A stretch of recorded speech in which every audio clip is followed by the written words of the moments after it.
On a quelques off, comme on dit. Nous aurions pu disparaître, nous avons évité le pire. L'avenir est à écrire et je sais que tous ont la France au cœur et que la flamme ne s'éteint jamais pour ceux qui veulent servir les Français. Mais nous aurions pu disparaître. C'est la première phrase qu'il faut garder en tête. Et c'est exactement, pour moi, c'est exactement ce qui explique pourquoi Gabriel Attal tire son épingle du jeu de cette dissolution. En fait, Gabriel Attal repart comme il est arrivé, aussi vite qu'il est arrivé. C'est-à-dire qu'il est arrivé comme le golden boy de la Macronie, comme le chouchou du camp présidentiel, le talent générationnel de la Macronie. Et quelques mois plus tard, il repart de la même façon, c'est-à-dire qu'il est le chouchou présidentiel, mais plus d'Emmanuel Macron, mais des députés. Pourquoi ? Parce que vis-à-vis d'Emmanuel Macron, il y a eu une brouille au sein du couple de l'exécutif, puisque Gabriel Attal n'a pas été prévenu de cette annonce de la dissolution, alors que quand même, dans la tradition, veut quand même que le président de la République consulte de manière un peu plus approfondie son Premier ministre lorsqu'il met en œuvre une dissolution, lorsqu'il veut mettre en œuvre une dissolution.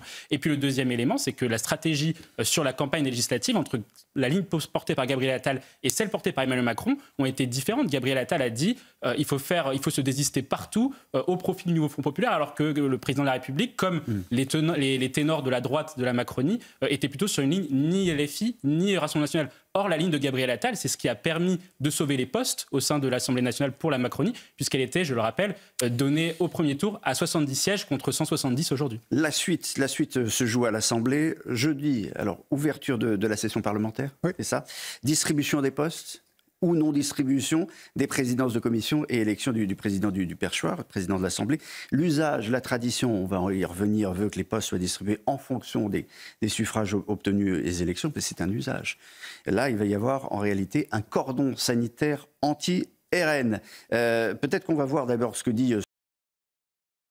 Tout à fait. Mais le point qui est à souligner, c'est que c'est la question que vous posez, c'est pourquoi il n'était pas enfermé ? Pourquoi il y a toujours plus de tarés dans notre société et pourquoi il n'y a pas d'enfermement, de possibilité de les enfermer ? La réponse, elle est assez simple, c'est qu'en fait, les capacités hospitalières en termes de lits, en termes de psychiatrie, ont été drastiquement réduites. En 1970, il y avait 120 000 lits d'hôpitaux en psychiatrie. Or, aujourd'hui, il n'y en a plus que 50 000. Donc, où sont passés ces 70 000 lits ? Donc ça, c'est le premier problème qui est soulevé. Et puis ensuite, le deuxième problème qui est soulevé, qui n'est pas sur cette affaire-là en tant que telle, mais c'est la question de la récidive. Pourquoi il y a toujours plus de délinquance dans la société ? Pourquoi il y a toujours plus d'actes de violence ? Et pourquoi la justice ne fait pas évoluer la réponse pénale, on va dire, pour pouvoir justement prendre en charge la société et pour pouvoir justement prévenir justement les problèmes de sécurité ? On a des policiers partout. Et il y en avait partout, dire Gare de l'Est. On est à 10 jours, encore une fois, des Jeux Olympiques. Il y a des touristes, partout. Est-ce qu'il faut s'inquiéter ? Est-ce que je ne sais pas s'il faut dire l'ensauvagement de la société, cette société où on peut sortir un couteau, Gare de l'Est, n'importe où, même contre et s'en prendre directement à un militaire. Moi,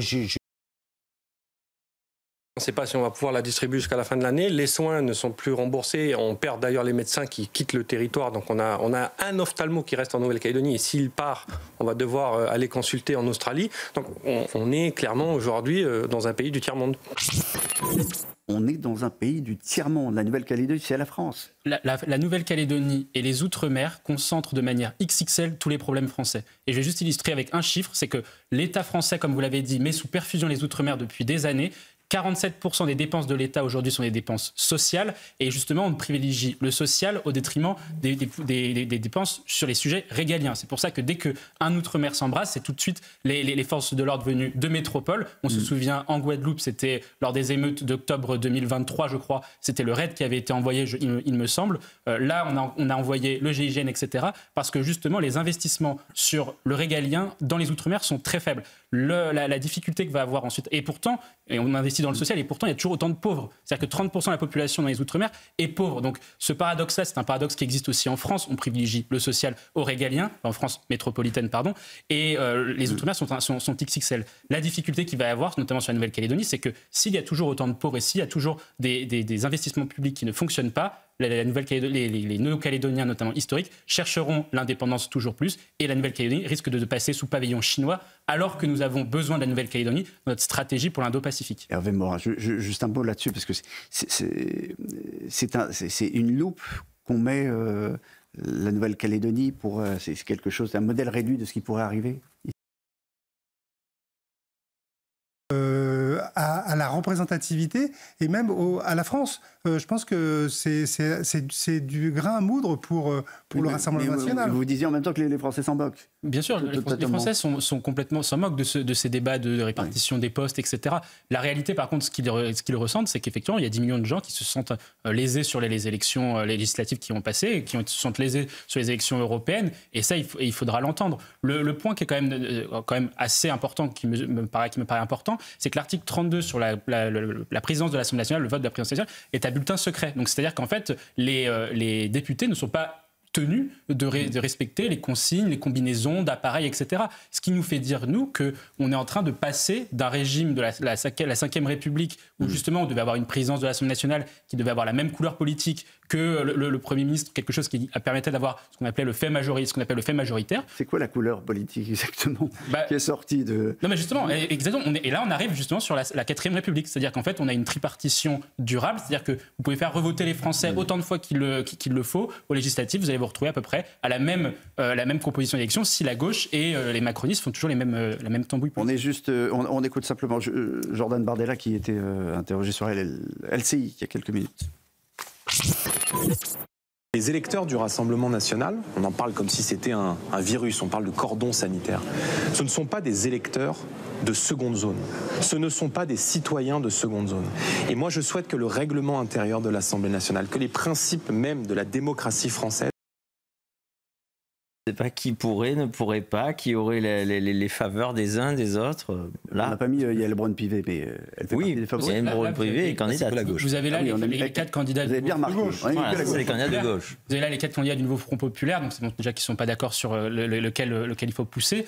La réalité, c'est que quand on voit les profils, Sandrine Rousseau me paraît ne pas correspondre au job du perchoir parce qu'elle n'a pas le profil justement pour pouvoir apaiser les débats. Les seuls qui pourraient le faire, l'autre aussi écologiste non plus, le seul qui pourrait le faire, c'est plutôt Boris Vallaud et André Chassaigne, notamment le communiste, puisqu'il est justement apprécié par ses partenaires à l'Assemblée nationale et qui fait figure un peu comme Charles de Courson. Il a une expérience parlementaire assez forte. Ça peut être ce genre de profil qui peut... Charles de Courson, c'est assez intéressant. Dans le Figaro, vous lirez dès ce soir sur le site ou demain sur le papier, un très C'est une très proche de Mélenchon, pour ne pas dire. La difficulté qu'a la gauche aujourd'hui, de toute façon, c'est qu'ils privilégient la lutte des places au lieu détriment de la lutte des classes, qui est leur idéologie de départ.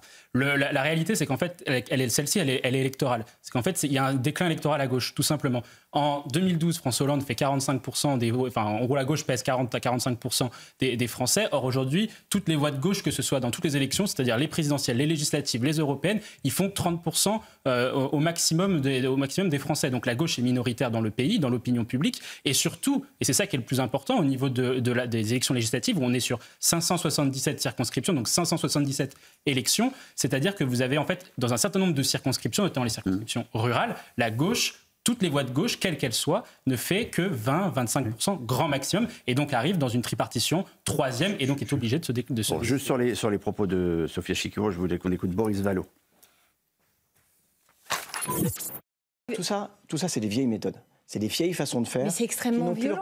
Oui, c'est extrêmement violent. Et je rappelle pour tous ceux qui s'inquiètent de la bonne exécution de notre programme, que dans le préambule du nouveau Front populaire de son projet, il est dit que nous devions arrêter les invectives, le cyberharcèlement et la brutalisation de la vie politique. Eh bien, commençons, parce que tout ça, c'est des vieilles méthodes. Moi, c'est pas les miennes, et je pense qu'elles n'ont pas leur place dans un débat sérieux aujourd'hui, et dans la nécessité de changer.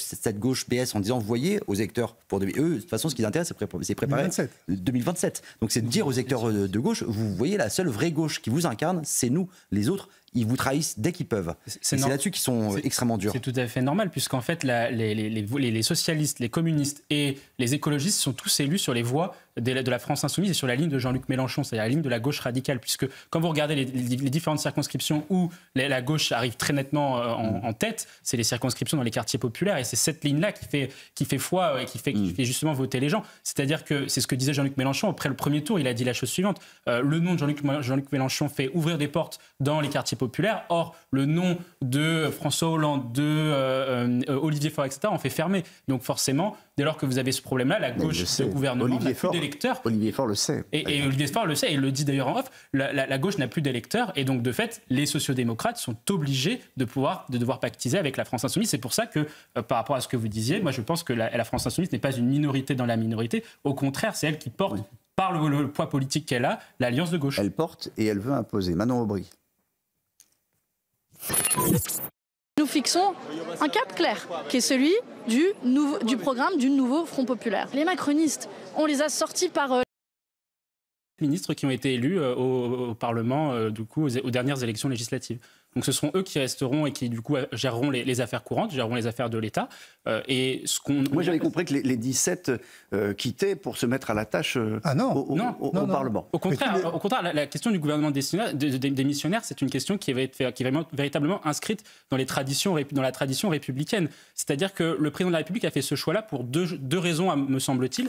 La première, c'est effectivement permettre à des ministres de pouvoir siéger à l'Assemblée nationale et donc de pouvoir voter jeudi prochain en vue des élections, notamment de la présidence de l'Assemblée nationale et des autres élections de la questure, etc., donc de tous les jobs importants au sein du Parlement, parce que le président de la République a besoin du maximum de ses députés, parce qu'il y a véritablement un enjeu vis-à-vis du nouveau Front populaire, puisque le nouveau Front populaire est à 180 députés, un peu plus de 180, et la majorité présidentielle la talonne de peu. Donc il y a véritablement besoin de mobiliser le maximum de personnes au sein de la majorité présidentielle pour pouvoir assurer ces élections. Et le deuxième objectif qu'il vise avec cela, c'est éviter une motion de censure, parce qu'effectivement, un gouvernement démissionnaire ne peut pas faire l'objet d'une motion de censure, puisqu'il est privé de parole politique, et donc de fait ne peut pas faire l'objet de motion de censure. Je ne sais pas si on peut revoir les images du gouvernement qui quittait le Conseil des ministres. L'ultime Conseil des ministres, il y a ceux qui sourient, on a vu Gabriel Attal sourire, il y a évidemment... à ce qu'a décidé le peuple français. Le MoDem est dans son unanimité sur cette ligne-là. Et s'il y en a chez Renaissance qui ne sont pas sur cette ligne-là, c'est eux qui ne sont pas des démocrates chez Renaissance. Voilà, alors peut-être un mot de ce barrage, de la position des Verts qui était annoncée dès la semaine dernière. C'est un grand classique chez les Verts. C'est tout à fait normal, puisqu'en fait, l'alliance justement du nouveau Front populaire de la gauche, elle est motivée par deux objectifs précis. Le premier, c'est battre le RN. Là-dessus, effectivement, ils ont réussi à le faire grâce au barrage républicain. Et le deuxième, c'est sauver les postes et sauver les places à l'Assemblée nationale. Donc forcément, lorsque vous arrivez du coup sur ce troisième tour, donc comme vous l'avez rappelé, la négociation des top jobs, entre guillemets, forcément que la gauche va maintenir sa position de front républicain et de barrage républicain. Or, celle-ci ne fonctionnera pas pour juste un seul argument, c'est que le Rassemblement national s'est institutionnalisé entre 2022 et 2024. Aujourd'hui, il est difficile de dire que le Rassemblement national menace les institutions de la Ve République, puisque le Rassemblement national a un groupe de 90, avait un groupe jusqu'à présent de 90 députés et occupait déjà des fonctions à la vice-présidence. Il n'empêche que le barrage républicain a marché dans l'entre-deux tours. La diabolisation continue à fonctionner. Simplement rappeler que les Verts, c'est quoi? C'est moins de 30 députés à y aller. Difficile parce que la présidence de l'Assemblée nationale, c'est un rôle justement où il faut tempérer les débats, il faut justement amener du calme à l'Assemblée nationale, et on voit mal Sandrine Rousseau occuper ce type de fonction. Elle est très clivante. Et puis je pense qu'avec une présidente de l'Assemblée nationale comme Sandrine Rousseau, une bonne partie des élus, qu'ils soient des élus Renaissance, de droite ou du RN, ont peur de se faire marcher dessus avec justement une augmentation du nombre de sanctions, parce que la présidente de l'Assemblée nationale peut émettre des sanctions contre les députés de manière assez abusive. On pense assez facilement que Sandrine Rousseau, qui est une logique assez totalitaire. Personnalité clivante, personnalité forte, dans un lieu et dans une position où il faut être rassembleur. Proposé par Emmanuel Macron. Je suis d'accord avec ce que dit Albert Zeno. Là, en fait, on arrive sur le deuxième round des négociations. Le premier round des négociations, c'était de dire que ce soit côté LFI ou Parti socialiste, on propose à une personne de chez nous, c'est-à-dire un politique. Clémence Guettet, Manuel Bompard, etc. pour la France Insoumise, et Boris Vallaud, Najat Vallaud-Belkacem pour le Parti socialiste, ou Olivier Faure, évidemment. Évidemment, comme ils sont d'accord sur rien et que l'objectif c'était de sauver les places et de battre le Rassemblement national, ils n'ont pas voulu justement prendre un Premier ministre de l'un et de l'autre. Donc ils se retrouvent à la deuxième round de négociation, c'est-à-dire chacun essaye de manière un peu plus filou de placer quelqu'un qui est, on va dire, proche de chez eux, mais qui n'est pas de chez eux. C'est-à-dire que la France Insoumise a proposé du coup la présidente de la région, la Réunion, qui était sur sa liste aux européennes et qui est communiste, en disant c'est pas forcément une personnalité de la France Insoumise, mais c'est une personne communiste, donc c'est pas comme nous, mais en réalité, elle pense comme nous. Et les très socialistes... proche LFI, très proche LFI. Exactement, qui était sur la liste aux européennes de LFI en 80... C'était la dernière de la 80e position, exactement. Et vous avez de l'autre côté les socialistes qui essayent de faire la même chose en prenant un profil qui est soi-disant de la société civile, alors qu'il est véritablement proche d'eux, puisqu'elle était dans les cabinets de Lionel Jospin, elle a travaillé avec François Hollande, etc. Donc les deux ont la même stratégie, et je pense que dans les deux cas, ça n'aboutira pas. Bon, donc ça n'aboutira pas. Pourquoi ne pas voter la proposition? Le problème de la parole de Fabien Roussel, c'est qu'il a été battu aux élections législatives. Donc lui-même n'est pas à l'Assemblée nationale. Donc forcément, alors que le centre du pouvoir névralgique se repose sur l'Assemblée nationale, la parole de Fabien Roussel, elle devient beaucoup plus inaudible. Non, ensuite, après, il faut poser aussi une question par rapport au profil de Toubiana. C'est à quoi ressemblerait la France avec comme Premier ministre Toubiana et avec leur thèse justement sur les questions écologiques, sachant que les Français refusent quand même depuis plusieurs années justement les thèses de la gauche, notamment sur les sujets liés à l'écologie, notamment sur la politique industrielle, ils se sont trompés. Sur la politique énergétique, sur le nucléaire, ils se sont trompés. Et elle apporte des thèses justement de réduction des centrales nucléaires. Et également, le dernier point, c'est sur la crise agricole. On a vécu, il n'y a pas si longtemps que ça, une crise agricole majeure. Or, les thèses de ces gens-là, justement, vont à rebours et sont complètement anachroniques avec ce que veulent les Français. Donc, d'une part, vous avez une alliance qui n'arrive pas à se mettre d'accord sur le choix sur la nomination d'un Premier ministre. Et d'autre part, vous avez des thèmes, justement, qui sont complètement anachroniques. La solution viendra peut-être du centre. Bonsoir Hervé Morin, président des centristes de la région Normandie, ancien ministre de la Défense. Oui. Et même extrême centriste. Extrême centriste. D'où viendra la solution? On parlera tout à l'heure de la lettre que vous avez écrite et faite publier avec Jean-François Copé. Qui est un grand centriste, comme vous le savez. Qui est un grand centriste. mais non, c'est très intéressant. Non, mais ce qui est intéressant, c'est qu'en ayant des positions qui ne sont pas exactement les mêmes sur un certain nombre de sujets, on a réussi à l'écrire tous les deux. C'est déjà très important. Les Verts, tentative également de jouer l'apaisement depuis Bruxelles. Marie Toussaint. Une responsabilité de trouver des solutions. Après, voilà, moi je suis parlementaire européenne, je sais que construire des coalitions, ça prend du temps.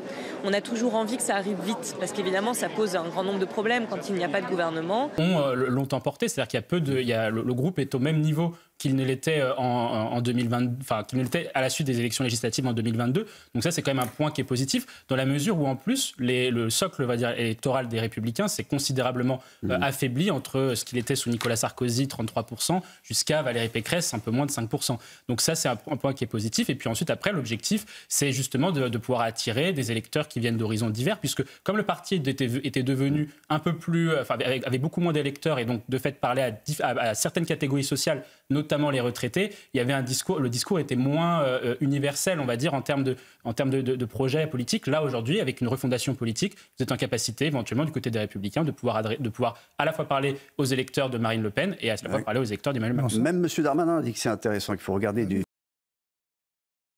C'est pas quelque chose qui sort le matin, quoi. Ouais. Il y a toute une génération d'élus de gauche et d'extrême gauche surtout qui justement méprisent la démocratie, qui sont tous ces gens qui ont la trentaine ou la quarantaine, on va dire, qui sont issus de la France insoumise, qui ont vécu justement leur vingtaine lors des années de François Hollande, les Manon Aubry, Clémence Guettet, et qui se comportent véritablement comme des pourfendeurs de ce que représente François Hollande, Manuel Valls, etc. Et il y a une véritable... Ce sont eux qui ont réactivé cette fameuse thèse qui existe depuis les années 1920 notamment. C'est la thèse de gauche réconciliable. C'est le social traître. Mais ça ressemble au fascisme. Hein. Ça ressemble au fascisme. Bien sûr, bien évidemment. C'est assez ahurissant. Je ne peux que souscrire à cette analyse. Nous, justement, on avait alerté sur ce sujet-là, effectivement, lors des élections législatives. C'est-à-dire qu'en fait, on pourrait vivre un scénario à la Alexis Tsipras en 2015. C'est-à-dire qu'en fait, en janvier 2015, Alexis Tsipras, donc l'ancien Premier ministre grec, est arrivé au pouvoir, justement, avec un programme, comme vous l'avez dit, démagogique et mensonger, justement, parce que la politique d'austérité imposée par l'Union européenne et par la zone euro pour que la Grèce puisse rester dans la zone euro était rejetée par les Grecs à cette époque-là. Ce que dit Alexis Tsipras, c'est qu'en gros, il allait tout renégocier avec l'Union européenne, que toutes les procédures qui étaient en cours allaient pouvoir être renégociées. Or, qu'est-ce qui s'est passé quand Alexis Tsipras, donc qui était soutenu quand même par Jean-Luc Mélenchon en France, hein, c'est Jean-Luc Mélenchon qui a soutenu ce type de projet. Alexis Tsipras a tenu 6 mois face à l'Union européenne et du coup la Grèce a été mise sous tutelle par la Banque centrale européenne jusqu'en 2018. Et le commissaire européen et les dégâts sociaux gigantesques. Et le commissaire européen à l'économie a dit attention. Hein.